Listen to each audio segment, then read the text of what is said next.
Hello you sadistic sandwiches and welcome to my review of Pathologic 2, the remake stroke sequel to Pathologic. Now I'm going to start off by saying if you enjoy playing games for the feel good feeling and the super happy fun times, then this is definitely not the game for you. That being said, I recommend that you play this just off the start. I recommend you give this a try because of how bizarre this game is in the best possible way. The feeling that you get from Pathologic 2 is very hard to explain.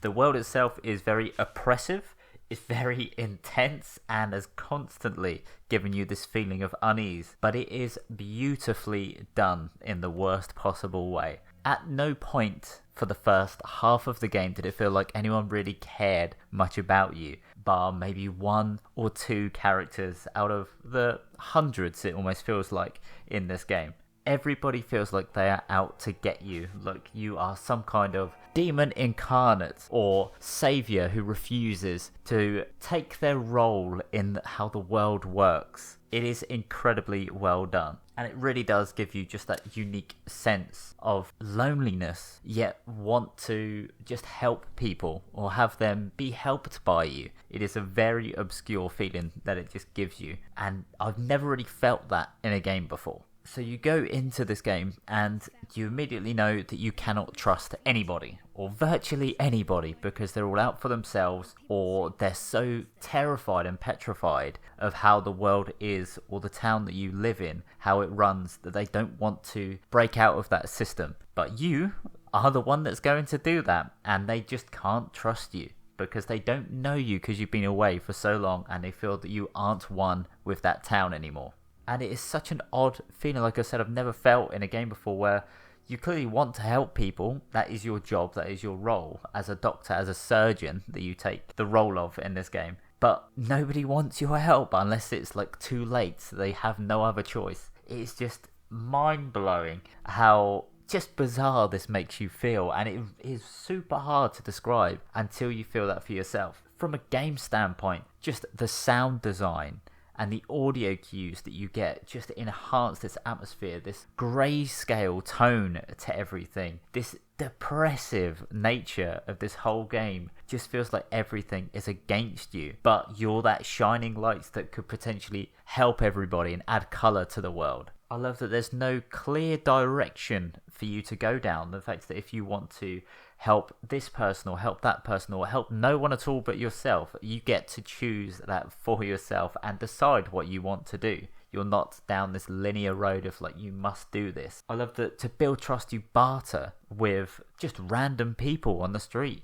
random characters, and just go, okay, look, I'll give you more of my offerings, my items, just to make you trust me that little bit more, just to make everybody just feel safer later down the line. It's just incredible how it gets you into that mindset of doing more for others than for yourself. And being a surgeon, when this random plague or this unknown plague shows up in the town, you have to diagnose where that plague is affecting someone's body. So whether that would be in their blood, in their nervous system, or in their bones, you have to cut people open and try and figure out what is the cause and how to just deal with that solution as much as possible, because it's going to get them again at some point. You cannot just save them and they'll forever be safe. No, they are always under threat from this plague. The way you can mix different herbs and find little tablets or little concoctions to help people out, it makes you desperate to find new ways to help people and help as many people as you can along the way, while also trying to progress the story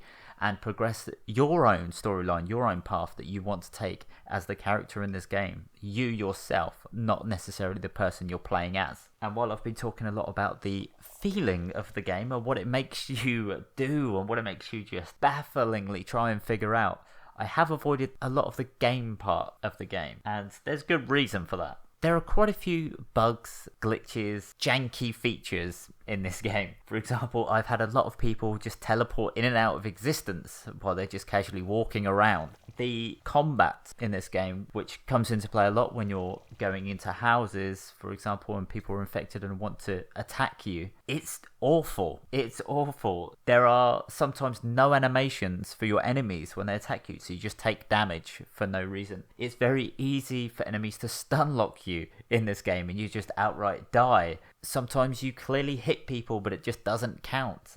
When you shoot people, your bullets have range, so you have to make sure you're close enough to shoot them, even though it's clearly a long-range weapon. I also had the displeasure of being killed through a door multiple times, actually. So maybe that's part of the plague. Maybe that's one of the wonderful effects that it has, is it gives you the ability to attack people through doors. But that didn't work for me. Also, there's no real fast travel system in this. You have to walk and jog to some boats, but you need to have the right currency to be able to use those boats. And unfortunately, when a lot of this game is based on walking around, it gets tedious real fast. And I know that adds towards the immersion, however you want to describe it. Having an auto run button would really help, or even a fast travel system that still takes into account how long it would actually take. That would just help things so much more. Even if it was an unlockable feature that you could do that, even if it's like a second playthrough, that's fine as long as it would be there. But running through and walking through that entire town time and time and time and time again just adds way too much padding into the game when it's not necessary, because there's so much going on already.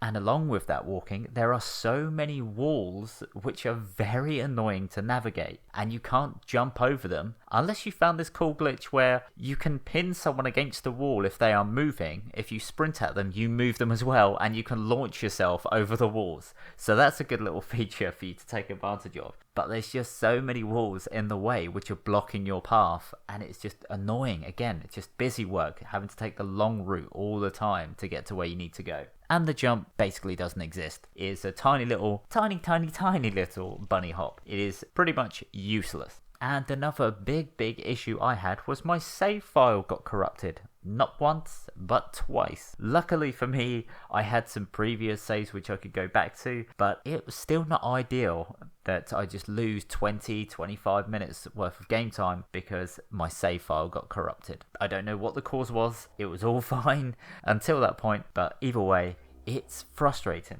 But like I said, even with all those negatives, even those gameplay negatives and potential game-breaking bugs, I still really recommend you give this a try. I genuinely have not had such an eerie, oppressed, just sense of unease feeling from a game before. Not from any survival horror game, nothing. I've never felt like I'm under threat the whole time in another video game. Pathologic 2 is without a doubt unique in that respect, and I definitely urge you to try the game out for yourself. It may not be your type of game, but it is definitely worth just experiencing even once. Go give it a try.